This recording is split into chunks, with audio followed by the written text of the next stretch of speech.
নিম্ন মাধ্যমিক পর্যায়ে মৌলিক শিক্ষা অবৈতনিক করার লক্ষ্যে শিক্ষা ও প্রাথমিক শিক্ষা মন্ত্রণালয় উদ্যোগ নিয়েছে। বর্তমানে পঞ্চম শ্রেণী পর্যন্ত বিনা বেতনে পড়াশোনা করছেন শিক্ষার্থীরা, যা সম্প্রসারণ করে অষ্টম শ্রেণী পর্যন্ত বিনা বেতনে পড়ার সুযোগ করে দিচ্ছে সরকার। সারা দেশে ৬৯৬টি সরকারি প্রাথমিক বিদ্যালয়ে অষ্টম শ্রেণী চালু আছে। মৌলিক ন্যূনতম শিক্ষার অধিকার নিশ্চিত করতে একযোগে কাজ করবে শিক্ষা মন্ত্রণালয় এবং প্রাথমিক ও গণশিক্ষা মন্ত্রণালয়। রবিবার শিক্ষানীতি ২০১০-এ বর্ণিত অঙ্গীকার বাস্তবায়নে আন্তঃমন্ত্রণালয় সভায় এই দুই মন্ত্রণালয় এ বিষয়ে সম্মত হয়। বর্তমানে প্রাথমিক থেকে নিম্ন মাধ্যমিক ও মাধ্যমিক পর্যায়ে শিক্ষার্থীদের শিক্ষা ব্যয় বৃদ্ধি সহ নানান আর্থসামাজিক ও প্রক্রিয়াগত কারণে শিক্ষার্থীদের ঝরে পড়ার হার বেড়েছে। এই ঝরে পড়া রোধ করতে নিম্ন মাধ্যমিক স্তর পর্যন্ত শিক্ষা অবৈতনিক করতে কাজ করছে সরকার। ২০১০ সালের জাতীয় শিক্ষানীতিতে বলা হয়েছে, প্রাথমিক শিক্ষার মেয়াদ পঞ্চম শ্রেণী থেকে বৃদ্ধি করে অষ্টম শ্রেণী পর্যন্ত সম্প্রসারণ করা হবে।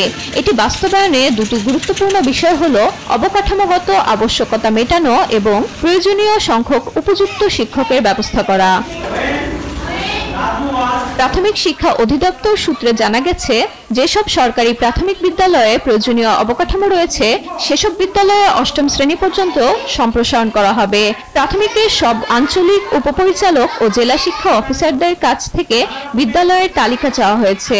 যেসব বিদ্যালয়ে অষ্টম শ্রেণী পর্যন্ত চালু করা যাবে সেসব বিদ্যালয়ে ছাত্রছাত্রী এবং শিক্ষক সংখ্যাও জানতে চেয়েছে প্রাথমিক শিক্ষা অধিদপ্তর। দেশের প্রাথমিক শিক্ষা অবৈতনিক করা হয় দেশ স্বাধীনের পরপরই। জাতির পিতা বঙ্গবন্ধু শেখ মুজিবুর রহমান একটি ঘোষণায় ১৯৭৩ সালে দেশের সব প্রাথমিক বিদ্যালয় জাতীয়করণ করেন। বঙ্গবন্ধু প্রথম দফায় জাতীয়করণ করেন ৩৭,৬৭২টি প্রাথমিক বিদ্যালয়।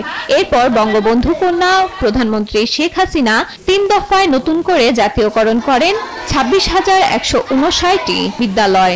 আর বিদ্যালয়বিহীন এলাকায় সরকারি প্রাথমিক বিদ্যালয় করা হয়েছে ১,২৬০টি। দেশে বর্তমানে মোট সরকারি প্রাথমিক বিদ্যালয় রয়েছে ৬৫,৫৬৬টি। এর মধ্যে ৬৯৬টি বিদ্যালয়ে অষ্টম শ্রেণী পর্যন্ত সম্প্রসারণ করা সম্ভব। অষ্টম শ্রেণী পর্যন্ত অবৈতনিক শিক্ষা বাস্তবায়ন হলে শিক্ষার্থীদের ঝরে পড়া রোধ করা সম্ভব হবে বলে মনে করছেন বিশেষজ্ঞরা। ফারিহা ইসলাম মিম, দেশ টিভি।